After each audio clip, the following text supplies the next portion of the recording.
जय हिंद दोस्तों, welcome to dream सेवक आईएएस। एक बार क्लास टाइम देख लीजिए आप। डेली मॉर्निंग 7 बजे जो है मंडे टू फ्राइडे हम लोग थ्योरी क्लास करते हैं, जिसमें भयंकर थ्योरी को डिस्कस करते हैं और उसी थ्योरी के बेस्ड पर है ना सेम डे 8 बजे रात को जो है हम लोग क्या करते हैं, टॉपिक वाइज इंपॉर्टेंट क्वेश्चन का टेस्ट सीरीज करते हैं। और ये मंडे टू सैटरडे क्लास चलती है और हर संडे को मैं लाइव आऊँगा, जिसमें आप अपने तैयारी से रिलेटेड सवाल पूछ सकते हो। और ड्रीम सेवक आईएएस चैनल को इंस्टेंट अपडेट के लिए आप फेसबुक, इंस्टाग्राम, ट्विटर ये सारी जगह पर और टेलीग्राम पर फॉलो कर सकते हैं। देखिए, बहुत सारे बच्चे पूछते हैं सर टेलीग्राम पर चैनल नहीं मिल रहा है, तो ओनली आप जाकर के टेलीग्राम पर सर्च करेंगे ड्रीम सेवक आईएएस, आपको ये 4 यहाँ पर चैनल या ग्रुप मिलेंगे, जिसमें से ड्रीम सेवक आईएएस जो पब्लिक चैनल है, ये एक ऑफिशियल चैनल है।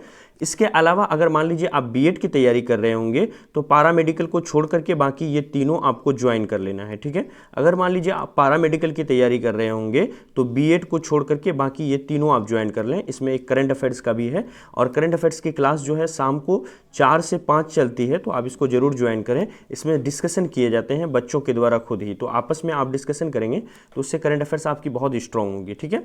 चलिए आइए डिस्कशन की शुरुआत करते हैं। जैसा कि आपको थंबनेल से पता चल गया, आज के क्लास में हम लोग मोस्ट इंपॉर्टेंट टॉपिक यानी पंचवर्षीय योजना को करने के लिए जा रहे हैं। ये बिहार के जितने सारे एग्जामिनेशन है, चाहे बिहार बीएड हो या फिर आपका यूपी बीएड हो, बीएचयू बीएड हो, या फिर आप जो है पारा मेडिकल का कोर्स ले लो, है ना, या जितने सारे कॉम्पिटिटिव एग्जामिनेशन का आप देते हो, प्रिपरेशन करते हो, अभी भी पंचवर्षीय योजना से बहुत सारे सवाल पूछे जा रहे हैं। तो पंचवर्षीय योजना बहुत इंपॉर्टेंट टॉपिक है और अगले 20 से 25 मिनट तक आप बने रहिएगा। सारी पंचवर्षीय योजनाओं में है ना सब कुछ पढ़ाऊंगा और ये भी बताऊंगा कि सब याद नहीं करना है, बल्कि हर एक पंचवर्षीय योजना में 2 या 3 बातें आपको याद करनी है और वो कौन सी बातें हैं। और इसी पंचवर्षीय योजना पर टेस्ट भी होगा, तो इसलिए आप अंत तक बने रहें और क्लास को एंजॉय करें। क्लास अगर अच्छा लग रहा है तो इसको लाइक भी करें, ठीक है। तो चलिए आइए स्टार्ट करते हैं भारत में पंचवर्षीय योजना। देखिए, पहले थोड़ा सा स्टोरी के माध्यम से समझते हैं। देखिए, जब हम अपनी आज़ादी के लिए अंग्रेज़ों से लड़ रहे थे, तब हमारे मन में जो हम जितना विकास चाह रहे थे अंग्रेज़ों से, उतना विकास अंग्रेज़ हमको दे नहीं पा रहे थे। हमारी लाइफ में वो चेंजेस नहीं आ रहे थे। तो इसलिए हम लोगों ने उस समय सपना देखा था, हमने परिकल्पना किया था कि जब हमारा देश आज़ाद होगा तो हम एक प्लानिंग के माध्यम से देश को विकास करेंगे, कि अगले 5 साल या अगले 10 साल का टारगेट रखेंगे और उस प्लान को हम लोग अचीव करेंगे। तो ठीक उसी तरह से वही सोच के आधार पर जब हमको आज़ादी मिली तो हमने पंचवर्षीय योजना का प्रोग्राम रखा कि हर 5 साल का एक टारगेट डिसाइड करेंगे और उसमें क्या विकास करना है वो चीज़ उस पर लिखा रहेगा और उस टारगेट को अचीव करने के लिए हम जी जान लगा देंगे, ठीक है। ये हमारा मेनली पंचवर्षीय योजना का पूरा थॉट था। चलिए आइए डिस्कस करते हैं। अब तक देखिए जितनी सारी पंचवर्षीय योजना हुई है, टोटल 12 पंचवर्षीय योजनाएं हुई है, जिसमें से पहली पंचवर्षीय योजना को हम पढ़ने के लिए जा रहे हैं। प्रथम पंचवर्षीय योजना 1951 से 1956 तक चली थी। आइए जानते हैं प्रथम पंचवर्षीय योजना क्या था। तो योजना है ये हेराल्ड डोमर मॉडल पर आधारित था। तो पहली बात ये याद रखिएगा कि प्रथम पंचवर्षीय योजना हेराल्ड डोमर मॉडल पर आधारित था। मेनली दूसरा चीज याद रखना है आपको कि इसका मुख्य उद्देश्य क्या था। प्रथम पंचवर्षीय योजना का का मुख्य उद्देश्य अर्थव्यवस्था के संतुलित विकास की प्रक्रिया आरंभ करना था। दूसरी चीज आप याद रखिएगा मुख्य उद्देश्य के बारे में। प्रथम पंचवर्षीय योजना का मुख्य उद्देश्य अर्थव्यवस्था के संतुलित विकास की प्रक्रिया आरंभ करना था। तो अर्थव्यवस्था का किस तरह से संतुलित विकास होना चाहिए, ये पंचवर्षीय योजना का मुख्य उद्देश्य था, प्रथम पंचवर्षीय योजना का, है ना। देखिए, पैरामेडिकल से रिलेटेड कोर्स को लॉन्च किया गया है। अगर आपके जो भी रिलेटिव्स हैं, जो भी स्टूडेंट्स हैं, आप उसको सजेस्ट कर सकते हैं। जो है अगले महीने तक यहाँ पर नोटिफिकेशन आने की उम्मीद है और अभी भी हमारे पास 2 से ढाई महीना है, तो आराम से हम पूरी पैरामेडिकल की तैयारी कर सकते हैं और बहुत सिस्टमेटिक करेंगे और बिल्कुल जीरो फीस के साथ करेंगे, ठीक है। चलिए आइए प्रथम पंचवर्षीय योजना के बारे में कुछ और जानते हैं। इस योजना में कृषि को उच्च प्राथमिकता दी गई थी। तो भैया सबसे ज़्यादा उच्च प्राथमिकता प्रथम पंचवर्षीय योजना में किसको दी गई थी, तो आंसर क्या होगा, कृषि को। इस योजना के दौरान राष्ट्रीय आय में 18% की वृद्धि हुई, जो कि बहुत ज़्यादा हो गई है ना, और प्रति व्यक्ति आय में 11% की वृद्धि हुई थी, है ना। कई बड़ी सिंचाई परियोजना की शुरुआत की गई, जैसे आपने नाम सुना होगा भाखड़ा नंगल परियोजना, है ना, आपने नाम सुना होगा व्यास परियोजना, दामोदर नदी घाटी परियोजना। तो ये बड़ी बड़ी जो घाटी लगी थी, ये बड़ी बड़ी जो डैम्स बनाए गए थे, ये सारी जो मल्टीनेशनल प्रोजेक्ट थे, इसकी शुरुआत यही प्रथम पंचवर्षीय योजना 1951 से 1956 के बीच की गई थी। और इसमें जो मेन उद्देश्य था, चूँकि हमारा भारत जो है कृषि पर पूरी तरह से डिपेंडेंट था, इसीलिए कृषि को उच्च प्राथमिकता दे करके कृषि में ज़्यादा वृद्धि लाने की कोशिश की गई थी, ताकि जो आम इंसान है उसकी लाइफ में जल्दी से जल्दी चेंजेस आ सके। ठीक है, अब देखिए आपने एक नाम सुना होगा कम्युनिटी डेवलपमेंट प्रोग्राम का, एनसीईआरटी अगर आपने पढ़ा होगा, सीडीपी है ना, इसको हिंदी में कहते हैं सामुदायिक विकास कार्यक्रम। याद रखिएगा, बहुत बार एग्जामिनेशन में पूछा गया है। सीडीपी यानी कम्युनिटी डेवलपमेंट प्रोग्राम या फिर सामुदायिक विकास कार्यक्रम का प्रारंभ जो है वो कब हुआ था? 1952 में हुआ था। क्लियर है यहाँ तक? चलिए एक बार रिवाइज कर लीजिए जल्दी से प्रथम पंचवर्षीय योजना को। सबसे पहली बात, ये प्रथम पंचवर्षीय योजना जो है ये किस मॉडल पर आधारित है? हेराल्ड डोमर मॉडल पर आधारित है। मुख्य उद्देश्य क्या था? अर्थव्यवस्था के संतुलित विकास की प्रक्रिया को प्रारंभ करना था। इस योजना में जो है सबसे ज़्यादा प्राथमिकता कृषि को दी गई थी। इसी योजना में बड़ी बड़ी सिंचाई परियोजना जो है शुरुआत हुई, जैसे कि भाखड़ा नंगल, दामोदर परियोजना है ना, ये सारी परियोजना इसी में शुरुआत हुई। और कम्युनिटी डेवलपमेंट प्रोग्राम जो है ये कब स्टार्ट हुई थी? 1952 में हुई थी। ठीक है, अब चलते हैं एक बार हम ओवरव्यू देख लेते हैं कि प्रथम से लेकर के 12वीं तक कब कब आया था। देखिए पहली पंचवर्षीय योजना 1951 से 1956 में आया, हम लोग जान चुके हैं। दूसरी पंचवर्षीय योजना 1956 से 1961 में आया। तीसरी 1961 से 66, चौथी 1969 से 74। आप कहोगे सर यहाँ पर 3 साल का गैप क्यों है? क्योंकि तीसरी पंचवर्षीय योजना 1966 में खत्म हो रही है और चौथी 1969 में शुरू हो रही है, तो ये 3 साल कहाँ गए? आपको याद होगा कि 1965-66 के अंदर में क्या था? इमरजेंसी था। तो 1965 से लेकर के है ना 1967-68 तक इमरजेंसी था, इसीलिए इस इमरजेंसी के दौरान पंचवर्षीय योजनाएं 5 वर्षों का नहीं बल्कि 1-1 वर्षों का आया था, इसलिए यहाँ पर इंक्लूड हमने नहीं किया है इसको। ठीक है, तो चौथी वर्ष योजना 1969 में और 1974 तक चली। पाँचवीं 1974 से 1978 तक चली। छठी पंचवर्षीय योजना 1980 से लेकर के 1985 तक चली। यहाँ पर भी गैप है ना, आपको पता होगा। नेक्स्ट है हमारा सातवीं पंचवर्षीय योजना 1985 से 1990 और आठवीं 1992 से 1997, नौवीं 1997 से 2002 और 10वीं 2002 से लेकर के 2007 तक चली थी। और 11वीं पंचवर्षीय योजना 2007 से 2012 तक चली थी। 12वीं पंचवर्षीय योजना 2012 से 2017 तक चली थी, है ना। ये हमारा पूरा था पंचवर्षीय योजना, और कब कब हुई थी वो साल के बारे में था। आइए डिटेल से पढ़ते हैं। अब देखिए कुछ और चीज़ें हैं जो आप जान लीजिए। आर्थिक और सामाजिक योजना को भारत के संविधान की समवर्ती सूची में रखा गया, यानी जो चीज़ें हम पढ़ रहे हैं प्लानिंग से रिलेटेड, चाहे वो आर्थिक हो या फिर सामाजिक प्लानिंग हो, ये चीज़ें जो है संविधान के समवर्ती सूची में रखा गया है। आप जब संविधान का 7th शेड्यूल पढ़ाएंगे हम आपको, तो उसमें 3 तरह के लिस्ट हैं। पहला है सेंट्रल लिस्ट, दूसरा है स्टेट लिस्ट, तीसरा है कंकरेंट लिस्ट। इसी कंकरेंट लिस्ट को समवर्ती सूची कहा जाता है। सेंट्रल लिस्ट में सेंट्रल गवर्नमेंट सरकार बनाती है। स्टेट लिस्ट के अंदर में जितनी सारी सूचियाँ होती है, सब्जेक्ट होती है, उसके ऊपर स्टेट गवर्नमेंट कानून बनाती है। लेकिन कंकरेंट लिस्ट के अंदर में जितने सारे टॉपिक्स होते हैं उन सब पर जो है सेंट्रल प्लस स्टेट गवर्नमेंट दोनों यहाँ पर क्या करती है? कानून बना सकती है। लेकिन देखिए, जबकि अगर आप इंडियन कॉन्स्टिट्यूशन को पढ़ोगे तो भारतीय संविधान में ये कहा गया है कि आने वाले समय में पंचायतों के ऊपर ये चीज़ें छोड़ देनी चाहिए, यानी आर्थिक विकास और सामाजिक न्याय की जो मामला है, ये मुद्दे जो हैं, ये सारे सब्जेक्ट जो हैं पंचायतों को लोकल लेवल पर ट्रांसफ़र कर देना चाहिए। ठीक है, अब देखिए बिहार पारा मेडिकल की तैयारी कैसे करें, इसके ऊपर बहुत इंपॉर्टेंट वीडियो लेकर के आ रहा हूँ, जिसमें पूरी रणनीति बताऊंगा, सिलेबस और प्रीवियस ईयर क्वेश्चन। जैसा आपने बिहार बीएड वाला देखा था उसी तरह का ये वीडियो होगा, जिसमें पारा मेडिकल को लेकर के मैं सारा एविडेंस के साथ आऊँगा कि किस किस टॉपिक से कौन कौन से क्वेश्चन पूछे गए हैं, कैसे तैयारी करना चाहिए, ये सारी चीज़ें बताऊँगा। ठीक है, तो अगर आप लोगों में से जो लोग चैनल सब्सक्राइब नहीं किए हो, चैनल सब्सक्राइब कर लें, और अपने जब ये वीडियो आएगी तो अपने ग्रुप्स में अपने दोस्तों के साथ इसको शेयर करें, ताकि ज़्यादा से ज़्यादा बच्चे जो है पारा मेडिकल वाले वो फ्री ऑफ कॉस्ट यहाँ पर पढ़ सकें और एक सीट अपना जो है वो सुनिश्चित कर सकें। चलिए द्वितीय पंचवर्षीय योजना के बारे में पढ़ते हैं। द्वितीय पंचवर्षीय योजना की शुरुआत 1956 में हुई थी और ये 1961 तक चली थी। द्वितीय पंचवर्षीय योजना में आपको क्या याद रखना है? देखिए सारी चीज़ें याद नहीं रखनी है, मैं बताता हूँ आपको क्या याद रखना है। देखिए द्वितीय पंचवर्षीय योजना के बारे में, जैसे यह योजना जो है वो पीसी महालनोबिस मॉडल पर आधारित थी। पहली बात इसको आप याद रखिएगा कि द्वितीय पंचवर्षीय योजना पीसी महालनोबिस मॉडल पर आधारित थी। दूसरी चीज, इसका मुख्य उद्देश्य। इसका मुख्य उद्देश्य क्या था? समाजवादी समाज की स्थापना करना ही इसका मुख्य उद्देश्य था। इस योजना में देश के जीवन स्तर को ऊंचा उठाने के लिए 5 वर्षों में राष्ट्रीय आय में 25% तक की वृद्धि करने का लक्ष्य रखा गया था। इसमें भारी उद्योगों और खनिजों को उच्च प्राथमिकता दी गई थी, और वहीं द्वितीय प्राथमिकता जो है वो यातायात और संचार पर रखा गया था, जहां पर 28% सरकार जो है उस समय खर्च करने वाली थी। अनेक महत्वपूर्ण वृहत उद्योगों में जैसे कि दुर्गापुर, भिलाई, है ना, राउरकेला के इस्पात कारखाने जो हैं इसी योजना के दौरान जो हैं स्थापित किए गए। फाइनली आपको द्वितीय पंचवर्षीय योजना में क्या याद रखना है, ये मॉडल जो है पीसी महालनोबिस पर आधारित है और इसका मुख्य उद्देश्य समाजवादी समाज की स्थापना करना था। पंचवर्षीय योजना में भारी उद्योगों और खनिजों को उच्च प्राथमिकता दी गई थी और साथ ही साथ यातायात और संचार को प्राथमिकता दी गई थी। नंबर 1 पीसी महालनोबिस मॉडल पर आधारित है। नंबर 2 समाजवादी समाज की स्थापना करना। नंबर 3 भारी उद्योगों को प्राथमिकता दिया गया था। नंबर 4 यातायात और संचार को भी यहाँ पर प्राथमिकता दिया गया था और इसी के समय में दुर्गापुर, भिलाई, राउरकेला जैसे बड़े बड़े इस्पात कारखानों की शुरुआत हुई थी। ठीक है, अब चलते हैं तृतीय पंचवर्षीय योजना, जिसकी शुरुआत 1961 में हुई थी और ये 1966 तक चली थी, 1966 तक चली थी। देखिए, तृतीय पंचवर्षीय योजना को पढ़ते हैं, बहुत अच्छे से स्टोरी के माध्यम से पढ़ते हैं, आप लोग बस बने रहिए।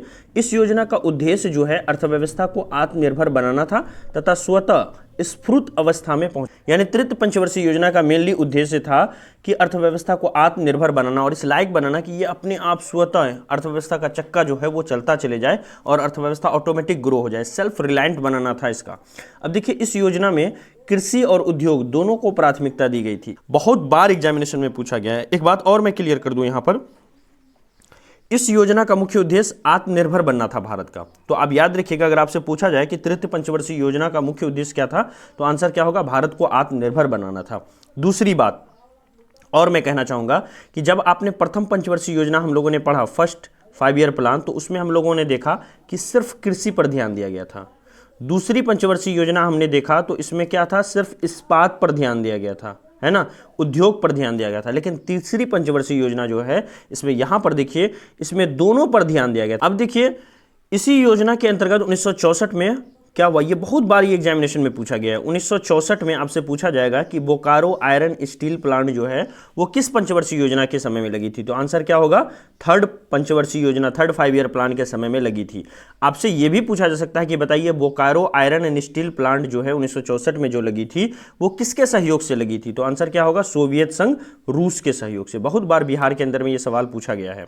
अब देखिए, इस योजना की असफलता का मुख्य कारण क्या था, क्योंकि उस समय आपको याद होगा 1962 में क्या हुआ था, तो इंडिया चाइना जो वॉर हुई थी उसके वजह से 1965 में क्या हुआ था, भारत पाकिस्तान का वॉर हो गया था, है ना। इसके अलावा पहले से ही सूखा पड़ा हुआ था देश के अंदर में। तो इन सब कारणों की वजह से हमने जो थर्ड पंचवर्षीय योजना का लक्ष्य रखा था वो उसको हम पूरा नहीं कर पाए। इस योजना के दौरान सरकार द्वारा बनाई गई कृषि नीतियों ने हरित क्रांति को जन्म दिया। तो सरकार ने जो पॉलिसी बनाया था वहां से हरित क्रांति को जन्म मिला, क्योंकि देखिए यहाँ का उद्देश्य ही था कि आत्मनिर्भर भारत हमको बनाना है। और हरित क्रांति में हमने वही किया कि आत्मनिर्भर भारत बनाने की ओर एक कदम बढ़ाया।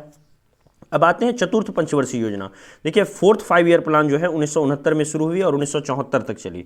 फोर्थ 5 ईयर प्लान की अगर बात करें, थोड़ा सा स्टोरी के माध्यम से समझते हैं। यह पंचवर्षीय योजना डी.आर. गाडगिल मॉडल पर आधारित थी। तो याद रखिएगा कि चौथी पंचवर्षीय योजना जो है वो डी.आर. गाडगिल मॉडल पर आधारित थी। इस योजना का मुख्य उद्देश्य क्या था, देखिए, स्थायित्व के साथ विकास तथा आर्थिक आत्मनिर्भरता की प्राप्ति करना। यानी जो हम विकास करेंगे वो अस्थायी विकास होना चाहिए। ऐसा नहीं कि विकास किया और अगले साल फिर प्रॉब्लम क्रिएट हो गया। तो एक ऐसा विकास करेंगे जो अस्थायी विकास हो, ठीक है, परमानेंट डेवलपमेंट करेंगे। दूसरी बात ये लक्ष्य रखा गया था कि आर्थिक आत्मनिर्भर बनेंगे, है ना। हम लोग जो है काफ़ी ज़्यादा दूसरे पर डिपेंडेंट होते हैं पैसों के लिए, है ना। तो इस तरह से हम प्लानिंग करके चलेंगे कि फाइनेंशियली भी स्ट्रांग होंगे और डेवलपमेंट भी हमारा लॉन्ग टर्म होगा। ये लक्ष्य रखा गया था फोर्थ 5 ईयर प्लान में। इस योजना में समाजवादी समाज की स्थापना को भी विशेष रूप से लक्षित किया गया था। अब देखिए, यहाँ पर थोड़ा सा कन्फ्लिक्ट आ गया। आपको मैंने जब द्वितीय पंचवर्षीय योजना बताया था उसमें कहा था कि समाजवादी समाज के बारे में वहां पर भी था, लेकिन याद रखिएगा समाजवादी समाज की स्थापना करना द्वितीय पंचवर्षीय योजना का लक्ष्य था। लेकिन यहां पर जो चौथी पंचवर्षीय योजना है इसमें उसी समाजवादी समाज पर विशेष रूप से जोर दिया गया था। स्थापना हुई थी द्वितीय पंचवर्षीय योजना में और जोर दिया गया था कहां पर, चौथी पंचवर्षीय योजना में। इस योजना में भारत की कृषि वृद्धि दर सर्वाधिक रही थी, ये याद रखिएगा। परिवार नियोजन का जो कार्यक्रम चला हुआ था वो इसी योजना के अंदर में चला हुआ था। देखिए, आप सबों के रिक्वेस्ट पर एक नया ग्रुप बनाया गया है जिसमें आप लोगों का कहना था कि सर हम लोग करंट अफेयर्स का डिस्कशन करेंगे। तो आप लोग आपस में जो 500 स्टूडेंट हो, अगर एक एक नई बात अगर डेली बताओगे ग्रुप के अंदर में तो 500 करंट अफेयर्स पर डे का सॉल्व हो जाएगा, ठीक है। तो आप लोगों के रिक्वेस्ट पर जो है करंट अफेयर्स योद्धा ड्रीम सेवक आईएएस की तरफ से ये ग्रुप स्टार्ट किया गया है। आप इसमें आएँ और पार्टिसिपेट करें, सभी ग्रुप्स वाले इसमें आएँ, सभी तैयारी करने वाले स्टूडेंट इसमें आ सकते हैं। कोई ज़रूरी नहीं है कि सिर्फ बीएड वाले आएंगे या पैरामेडिकल वाले आएंगे, सभी इसमें जुड़ करके आएँ, क्योंकि करंट अफेयर्स तो सबके लिए कॉमन होता है। और टाइम जो अभी फिलहाल रखा गया है वो 4 से 5 रखा गया है, ठीक है। देखिए, 5वीं पंचवर्षीय योजना 1974 से 1978 के बीच चली थी। आइए स्टोरी के माध्यम से समझते हैं 5वीं पंचवर्षीय योजना में क्या खास बात थी। बहुत मोस्ट इंपॉर्टेंट बात जो हर बार एग्जामिनेशन में पूछा जाता है कि इस योजना का मुख्य उद्देश्य क्या था, गरीबी उन्मूलन तथा आत्मनिर्भरता की प्राप्ति करना था। तो आपसे बहुत बार पूछा गया है एग्जाम में, आपसे भी पूछा जाएगा कि बताइए गरीबी उन्मूलन जो है किस पंचवर्षीय योजना का लक्ष्य था। तो आंसर क्या होगा, 5वीं पंचवर्षीय योजना, 5th 5 ईयर प्लान में गरीबी उन्मूलन और आत्मनिर्भरता की प्राप्ति का लक्ष्य रखा गया था। यह योजना केवल 4 वर्ष की थी। योजना में आर्थिक अस्थायित्व लाने का उच्च प्राथमिकता दी गई थी। इस योजना में 20 सूत्री कार्यक्रम 1975 में इसकी शुरुआत की गई थी, 20 सूत्री कार्यक्रम का। इस योजना में पहली बार गरीबी और बेरोजगारी पर ध्यान गया था। तो आपसे ऐसा भी पूछा सकता है कि भारत में पहली बार गरीबी और बेरोजगारी को किस पंचवर्षीय योजना में जोड़ा गया था। तो आंसर क्या होगा, 5वीं पंचवर्षीय योजना में उसमें ये बात लिखी हुई थी। अब देखिए इसमें कुछ और बातें हैं, जैसे न्यूनतम आवश्यकता कार्यक्रम व काम के बदले अनाज कार्यक्रम का संबंध इसी योजना में है। यानी काम के बदले जो अनाज मिलता था और न्यूनतम वेतन की जो बात होती थी वो भी जो है इसी पंचवर्षीय योजना में यहाँ पर लक्ष्य रखा गया था। तो अगर काम करेंगे तो उसके बदले अनाज मिलेगा, ये इसी पंचवर्षीय योजना में था। अब देखिए, योजना में सर्वोच्च प्राथमिकता कृषि को दी गई थी एवं उसके बाद उद्योग को दी गई थी। तो फर्स्ट प्रायोरिटी किसकी थी, फर्स्ट प्रायोरिटी कृषि को थी, और सेकंड प्रायोरिटी किसकी थी, सेकंड प्रायोरिटी उद्योग को दी गई थी।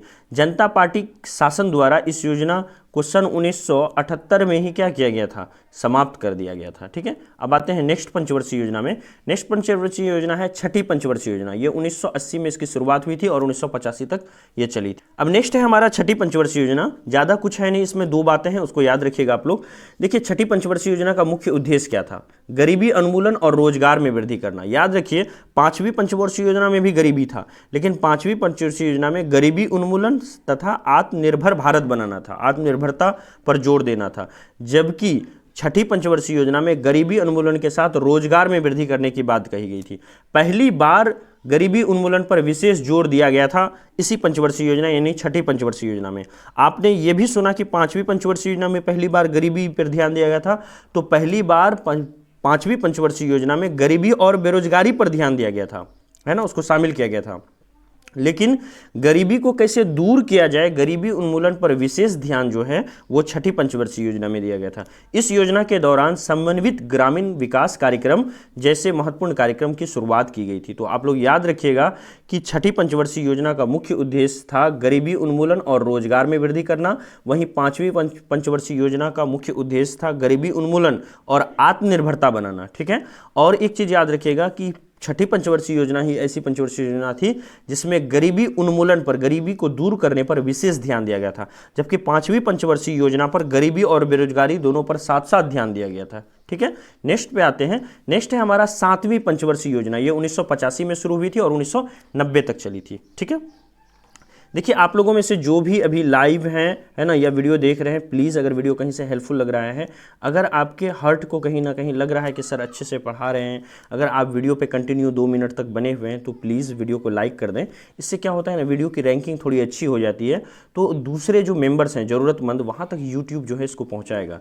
बस इसमें कुछ है नहीं, लाइक करने से कुछ होता नहीं है, बस ज़्यादा से ज़्यादा लोगों तक ये वीडियो पहुँचेगी। यूट्यूब अगर इसको समझता है कि हाँ बहुत ज़्यादा लाइक मिल रहा है, तो जो ज़रूरतमंद लोग हैं ज़्यादा इसको फैलाएंगे तो ज़्यादा से ज़्यादा स्टूडेंट तक हमारी वीडियो पहुंचेगी, जिससे उनको इनका लाभ मिल सकेगा। और अक्सर देखिए एग्जामिनेशन में क्वेश्चन कहाँ से पूछता है, आपको डायरेक्ट लाइन से क्वेश्चन नहीं पूछेगा, जहाँ पर कन्फ्यूजन होगा ना वहीं पर पूछेगा आपको। अगर 2 पंचवर्षीय योजना में बार बार गरीबी की बात की जा रही है, 5वीं में भी 6ठी में भी, तो आपको पूछ लिया जाएगा बताइए गरीबी उन्मूलन का लक्ष्य जो है वो किस में रखा गया था। आपको ऑप्शन में 5वीं भी दे देगा और 6ठी भी दे देगा। लेकिन आपने अच्छे से डिटेल में ड्रीम सेवक आईएएस के अंदर में पढ़ा है कि भाई 5वीं में गरीबी और बेरोजगारी पर साथ साथ ध्यान दिया गया था, लेकिन 6ठी में गरीबी को दूर करने पर विशेष ध्यान दिया गया था। तो हमारा आंसर क्या होगा, 6ठी पंचवर्षीय योजना होगा। तो इस तरह से मेनली पढ़ाई करना है, मेनली जहां कन्फ्यूजन है उसी पर विशेष ध्यान देना है, बाकी जो ऊपर ऊपर की चीज़ें हैं उस पर उतना नहीं पूछा जाता है। अब देखिए, अब आते हैं हम लोग, नेक्स्ट है हमारा 7वीं पंचवर्षीय योजना। 1985 से 1990 में शुरू की गई थी। स्टोरी के माध्यम से समझते हैं। सातवीं पंचवर्षीय योजना जो है ये किस मॉडल पर आधारित है? जॉन डब्ल्यू मिलर मॉडल पर आधारित है। तो एक चीज आप कर लीजिएगा, सारी पंचवर्षीय योजना को एक तरफ आप लिखिएगा इस तरह से, है ना। यहाँ पर पंचवर्षीय योजना नंबर 1, 2, 3, 4 और यहाँ पर मॉडल लिखिएगा, किस मॉडल पर बेस्ड है। आप इस तरह से एक क्या कीजिएगा, इस तरह से पेज बना लीजिएगा, ठीक है, और उसकी जो है फोटो खींच करके आप ग्रुप में भी भेज दें, ठीक है, ताकि सभी लोगों का इससे रिवीजन हो जाए, ठीक है। तो इससे क्या होगा, एक साथ आपका पंचवर्षीय योजना और उसके सामने मॉडल रहेगा तो बड़ा आसान होगा। अब देखिए यहाँ पर क्या है, यह योजना जॉन डब्ल्यू मिलर मॉडल पर आधारित है। इसका मुख्य उद्देश्य देखिए क्या है, बहुत सारे उद्देश्य हैं, थोड़ा सा देख लीजिए, क्या पता इन्हीं में से कुछ पूछ लिया जाए। नंबर 1 है समग्र रूप से उत्पादकता को बढ़ाना एवं रोजगार के अधिक अवसर जुटाना। यह पहला जो है लक्ष्य रखा गया था सातवीं पंचवर्षीय योजना के अंदर में, ठीक है। नेक्स्ट है हमारा साम्य एवं न्याय पर आधारित सामाजिक प्रणाली की स्थापना करना। तीसरा है सामाजिक एवं आर्थिक असमानता को प्रभावी रूप से कम करना। जो समाज के अंदर में सामाजिक और आर्थिक असमानता है, गरीब और अमीरी के बीच जो इतना फर्क है उसको दूर करना। देखिए भोजन, काम और उत्पादन का जो नारा दिया गया था वो सातवीं पंचवर्षीय योजना के दौरान ही दी गई थी। तो आपसे पूछा जा सकता है कि बताइए कि प्राइवेट सेक्टर को पहली बार, है ना, गवर्नमेंट सेक्टर से या पब्लिक सेक्टर से ज़्यादा तवज्जो कब दी गई थी, कौन सी पंचवर्षीय योजना में? तो याद रखिएगा सातवीं पंचवर्षीय योजना में जो हमारा सार्वजनिक क्षेत्र है इससे ज़्यादा महत्व किसको दिया गया था? निजी क्षेत्र में दिया गया था। प्राइवेटाइजेशन करने की बात की गई थी इसी दरमियान में। आपको याद होगा 1991 में हमारा क्या आया था? 1991 में हमारे देश के अंदर में एलपीजी रिफॉर्म आया था, जिस समय हमारे फाइनेंस मिनिस्टर थे मनमोहन सिंह, है ना। लिबरलाइजेशन, प्राइवेटाइजेशन और ग्लोबलाइजेशन, ठीक है, ये तीनों जो है ये कंसेप्ट आए थे, लिबरलाइजेशन, प्राइवेटाइजेशन और ग्लोबलाइजेशन का। तो ये उसी समय जो है क्या गया था, निजी क्षेत्रों को प्राइवेटाइजेशन, बहुत सारी कंपनियां जो है भारत सरकार अपने अंदर में थी तो प्राइवेट कंपनियों को देश में बुलाया और उनको समर्पित कर दिया और कहा कि आप चलाइए अपने से। तो बाहर के विदेश से कंपनियां जो है यहाँ पर आई थी, प्राइवेटाइजेशन देश के अंदर में हुआ था। तो याद रखिएगा पहली बार निजी क्षेत्र को जो महत्व दिया गया था वो कब दिया गया था पंचवर्षीय योजना में? तो सातवीं पंचवर्षीय योजना में दिया गया था। देखिए आजकल जो हमारी सरकार आई है अभी ऑनरेबल नरेंद्र मोदी जी के नेतृत्व में क्या हो रहा है कि बहुत सारी चीज़ों का प्राइवेटाइजेशन हो रहा है। तो अक्सर प्राइवेटाइजेशन न्यूज़ में रहता है, तो मुझे ऐसा पता नहीं क्यों लग रहा है कि हो सकता है कि अगर क्वेश्चन आपका फ्रेम किया जाए, बनाया जाए, तो उसमें आपसे ये पूछ लिया जाए कि बताइए इनमें से कौन ऐसा योजना है ना, जिसमें सरकारी क्षेत्र से ज़्यादा निजी क्षेत्र पर विशेष ध्यान दिया गया था। तो आंसर रखिए, याद रखिएगा सातवीं पंचवर्षीय योजना। अब देखिए इस योजना में जवाहर रोजगार योजना जैसी महत्वपूर्ण योजना की शुरुआत की गई थी। तो सातवीं पंचवर्षीय योजना के समय में ही जवाहर रोजगार योजना की शुरुआत की गई थी। एक बार 30 सेकंड में रिवाइज कर लीजिए। ये योजना जो है सातवीं पंचवर्षीय योजना, 7th 5 ईयर प्लान, है ना, ये डब्ल्यू मिलर मॉडल पर आधारित है, नंबर 1। नंबर 2, यहाँ पर जो है भोजन, काम और उत्पादन का नारा दिया गया था। सबसे इंपॉर्टेंट बात सातवीं पंचवर्षीय योजना की, निजी क्षेत्र पर इसमें विशेष ध्यान दिया गया था, जबकि सार्वजनिक क्षेत्र से ज़्यादा ध्यान निजी क्षेत्र पर दिया गया था, ये सबसे इंपॉर्टेंट है। और जवाहर रोजगार योजना की शुरुआत जो है वो 7th 5 ईयर प्लान में ही हुआ था। अब आते हैं हम लोग आठवीं पंचवर्षीय योजना 1992 से 1997 के बीच, है ना। स्टोरी के माध्यम से समझते हैं, काफ़ी कुछ इस पंचवर्षीय योजना के अंदर में है। देखिए भारत में इस योजना में सर्वोच्च प्राथमिकता जो है वो हमारा मानव संसाधन विकास पर दिया गया था, है ना। तो ह्यूमन डेवलपमेंट पर जो है, इंसानों की जो है स्वास्थ्य और शिक्षा के ऊपर सबसे ज़्यादा ध्यान जो है, यानी मानव संसाधन के ऊपर वो सबसे ज़्यादा ध्यान जो है आठवीं पंचवर्षीय योजना में दिया गया था, ये याद रखिएगा। अर्थात रोजगार, शिक्षा, जन स्वास्थ्य को विशेष ध्यान दिया गया था। अब देखिए इसके अतिरिक्त आधारभूत ढांचे का सशक्तिकरण करना, यानी इंफ्रास्ट्रक्चर डेवलप करना। इंफ्रास्ट्रक्चर में क्या हो गया, जैसे स्कूल, कॉलेज बना दिए ताकि बच्चे पढ़ रहे हैं तो वो बच्चे पढ़ के निकलेंगे तो देश का और विकास होगा। फैक्ट्री लगा दिए तो उससे क्या हो रहा है, लोगों को रोजगार मिल रहा है। ऐसी विकास, ऐसी चीज़ें बनाना जिससे देश को फर्दर विकास हो सके देश का, ऐसी चीज़ों को बोलते हैं क्या, आधारभूत ढांचा या फिर इंफ्रास्ट्रक्चर इसको बोलते हैं, ठीक है, जो हमारे लिए आधार का काम करेगा। इसके अतिरिक्त आधारभूत ढांचे का सशक्तिकरण तथा शताब्दी के अंत तक लगभग पूर्ण रोजगार की प्राप्ति को प्रमुख लक्ष्य रखा गया। यानी जो हमारा 2000 ईस्वी आने वाला था, 2000 ईस्वी आने तक, है ना, पूरी तरह से सबको रोजगार मिल सके, ये यहाँ पर लक्ष्य रखा गया था। औद्योगिकरण के ढांचे में परिवर्तन के अंतर्गत भारी उद्योग का महत्व कम करते हुए आधारिक संरचनाओं पर बल देने की शुरुआत यहीं पर की गई थी। भारी उद्योग पर ज़्यादा ध्यान न देकर के आधारिक संरचनाओं पर बल दिया गया था, यानी नए नए इंफ्रास्ट्रक्चर, छोटी छोटी कंपनियां लगाने का, जिससे कि फर्दर विकास हो सके देश का, उस पर ध्यान दिया गया था, है ना। इसी काल में देखिए क्या हुआ था, प्रधानमंत्री रोजगार योजना 1993 में इसकी शुरुआत हुई थी। तो आपसे पूछा जा सकता है, बताइए प्रधानमंत्री रोजगार योजना की शुरुआत किस पंचवर्षीय योजना में हुई? तो आंसर क्या होगा? 8वीं पंचवर्षीय योजना में हुई, है ना। अब देखिए, मैं पढ़ाने के दरमियान ही थ्योरी के अंदर में बार बार आपसे क्वेश्चन पूछता हूँ। क्वेश्चन इसलिए पूछता हूँ ताकि आपके माइंड में वो हिट हो सके। हाँ, हो सकता है इससे वीडियो हमारा लंबा हो जाता है, हो सकता है 10 मिनट ज़्यादा लंबी हो जाती है वीडियो। अगर मान लीजिए 20 मिनट का होना चाहिए तो ये 30 मिनट का हो जाता है। लेकिन ये जो वे ऑफ टीचिंग है ना, ये बहुत ग्रेट है। इस तरह से अगर आपको पढ़ाने के बाद तुरंत उस पर अगर क्वेश्चन पूछ लें, या फिर ऐसा कहें कि ऐसा क्वेश्चन पूछा जा सकता है, तो आप जो है उस पर विशेष ध्यान दोगे और वो आपके लंबे टाइम तक दिमाग में रहेगा। तो बताइए, प्रधानमंत्री रोजगार योजना 1993 की शुरुआत किस पंचवर्षीय योजना में हुई थी? आंसर क्या होगा? 8वीं पंचवर्षीय योजना। देखिए, 8वीं पंचवर्षीय योजना में ही राष्ट्रीय महिला कोष की स्थापना हुई थी। बहुत इंपॉर्टेंट है, राष्ट्रीय महिला कोष की स्थापना किस पंचवर्षीय योजना में हुई थी? आंसर क्या होगा? 8वीं पंचवर्षीय योजना में। कब हुई थी? 1993 में हुई थी। भारत सरकार के मानव संसाधन मंत्रालय के तहत महिला तथा बाल विकास विभाग द्वारा एक स्वतंत्र जो है सोसाइटी के रूप में इसकी स्थापना की गई थी, राष्ट्रीय महिला कोष की। इसका मुख्य उद्देश्य क्या था? इसका मुख्य उद्देश्य गरीब महिलाओं की आमदनी सृजन के कार्यों के लिए एक संपत्ति निर्माण का था। तो गरीब महिलाओं की लाइफ में कैसे चेंज आए, इसके लिए एक राहत कोष बनाया गया था, जिसके अंदर में एक फंड क्रिएट किया गया था, जिसके अंदर में सभी लोग या फिर सरकार जो है क्या करेंगे, उसमें फंड डालेंगे ताकि उससे गरीब महिलाओं का विकास वहाँ पर किया जा सके। और ये लक्ष्य जो है वो किस में रखा गया था? ये 8वीं पंचवर्षीय योजना में ये काम कराया गया था। इसका मुख्य उद्देश्य गरीब महिलाओं की आमदनी को बढ़ाना था। इसके अलावा देखिए, लघु ऋण प्रदान करना, छोटे छोटे जो है ऋण प्रदान करना था। शुरुआत में गवर्नमेंट ने 31 करोड़ रुपया राष्ट्रीय महिला कोष में यहाँ पर डाला था, ठीक है। अब देखिए, बिहार बीएड से रिलेटेड जो है टीचिंग एप्टीट्यूड के भाई तीनों साल के क्वेश्चन 2020, 2019 और 2018 तीनों साल के बहुत अच्छे से डिटेल डिस्कशन के साथ शुरुआत किया है। इसमें पढ़ा चुका हूं मैं, और इससे टीचिंग एप्टीट्यूड की पूरी कोर्स लॉन्च हुई है, जिसमें अब तक पहले चैप्टर को करा चुका हूं, और उसके प्रीवियस ईयर को उसके जो है उसके ऊपर एक टेस्ट भी हो चुकी है। तो आप इसको जाकर के देख लें। अब नेक्स्ट है हमारा 9वीं पंचवर्षीय योजना। 1997 से 2002 में ये शुरू हुई थी। 9वीं पंचवर्षीय योजना में देखिए क्या हुआ था, सर्वोच्च प्राथमिकता न्यायपूर्ण वितरण एवं समानता के साथ विकास को दिया गया था। तो मेनली 9वीं पंचवर्षीय योजना में न्यायपूर्ण वितरण पर बात की गई थी कि जो रिसोर्स है देश के अंदर में वो लोगों तक पहुंच सके और बिल्कुल न्यायपूर्ण तरीके से वहां तक पहुंच सके, ये मेनली यहाँ पर लक्ष्य रखा गया था। और 9वीं पंचवर्षीय योजना जो है 1997 से 2002 के बीच में आई थी। इस योजना की असफलता के पीछे अंतर्राष्ट्रीय मंदी को जिम्मेदार ठहराया जाता है। अब देखिए, 10वीं पंचवर्षीय योजना, 10वीं पंचवर्षीय योजना की शुरुआत 2002 में हुई थी और ये 2007 तक चली थी। ज़्यादा कुछ नहीं है, इसमें भी 2-3 पॉइंट है जो आपको याद रखना है 10वीं पंचवर्षीय योजना में। पहली बात, इसका उद्देश्य, 10वीं पंचवर्षीय योजना का उद्देश्य जो है देश में गरीबी और बेरोजगारी को समाप्त करना। याद रखिए, गरीबी और बेरोजगारी से रिलेटेड पहली बार कौन सी पंचवर्षीय योजना में बात उठाई गई थी?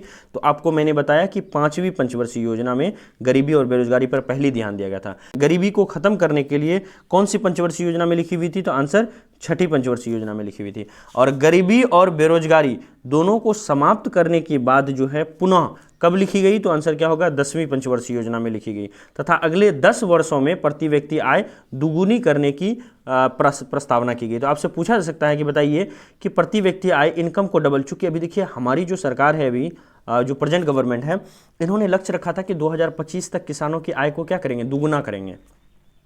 तो यहाँ पर भी दुगुनी वाली बात आती है। तो हो सकता है कि काफ़ी चर्चे में आय दुगुनी रहती है। तो यहाँ पर पूछा जा सकता है कि बताइए प्रति व्यक्ति आय को दुगुनी करने का प्रस्ताव जो है किस पंचवर्षीय योजना में था? तो आंसर क्या होगा? 10वीं पंचवर्षीय योजना में, ठीक है। अब आते हैं, नेक्स्ट है हमारा 11वीं पंचवर्षीय योजना। 11वीं पंचवर्षीय योजना की शुरुआत 2007 में हुई और ये 2012 तक चली थी। अब देखिए, ये 11वीं पंचवर्षीय योजना याद होगा आपको, ये मनमोहन सिंह के टाइम में आई थी, है ना। तो आप इसको जानते होंगे, मनमोहन सिंह के समय में आई थी 11वीं पंचवर्षीय योजना। मनमोहन सिंह का बेसिकली कार्यकाल कब से कब तक रहा था? क्या आप लोग बता सकते हैं? देखिए, मनमोहन सिंह का कार्यकाल जो है वो कब से कब तक रहा था? पहली कार्यकाल तो देखिए 2000, लास्ट कार्यकाल 2014 में था। तो इससे 5 साल आप पीछे जाइए तो कितना हो रहा है बताइए आप लोग? 2000 बताइए 2009 है ना, 2009। और 2009 से पीछे जाइए तो क्या होगा, 2004 होगा। तो आए कब थे, 2004 में आए थे, और 2009 तक पहली बार रहे, और 2009 से 2014 तक दूसरे बार रहे। उसके बाद 2014 में जो है नरेंद्र मोदी की सरकार आई। तो 11वीं पंचवर्षीय योजना 2007 से लेकर के 2012 में। और आपको बताना चाहूँगा इस बीच में देश का विकास बहुत ज़्यादा हुआ था, है ना। तो ये ग्रोथ रेट काफ़ी ज़्यादा था, 9%, 8%, है ना, 8.5%, इस तरह का ग्रोथ रेट रहा था। अभी हम लोग जो है 7%, 8% के लिए तरस रहे हैं। देखिए 11वीं पंचवर्षीय योजना जो है 1 अप्रैल 2007 से प्रारंभ हो गई थी। इस पंचवर्षीय योजना का मुख्य उद्देश्य क्या था, है ना, इसका मुख्य जो है लक्ष्य था वो तीव्रतम एवं समावेशी विकास करना था। देखिए समावेशी को बोला जाता है इंक्लूसिव डेवलपमेंट। समावेशी विकास एक ऐसा विकास होता है जिसमें सभी जाति, धर्म, समाज के लोगों का, चाहे वो अमीर हो, गरीब हो, किसी भी जाति का हो, किसी भी तबके का हो, है ना, अगर वो भारत का नागरिक है, सबका एक साथ विकास होना चाहिए। ऐसे ही विकास को समावेशी विकास कहा जाता है। आपने अगर क्लास 10th की बिहार बोर्ड के अंदर में इकोनॉमिक्स को पढ़ा है तो वहाँ पर ये बातें लिखी हुई है, ठीक है।